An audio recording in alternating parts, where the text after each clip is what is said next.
Ed ecco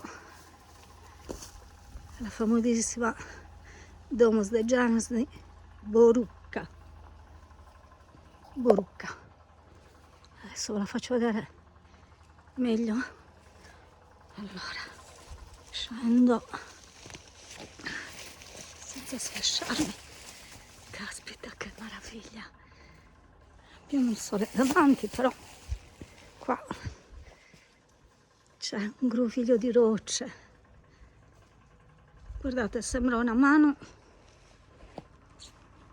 Cerco di scendere. Allora, siamo su un costone roccioso. Ecco. Che roba. Guardate un po'.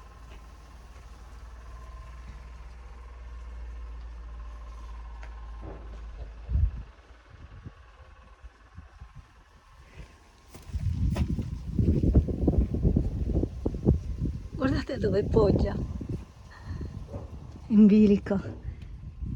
E poi questa è la parte che sta sotto le rocce. Bellissima. Dall'altra parte, secondo me, c'è un circolo megalitico, poi ve lo faccio vedere.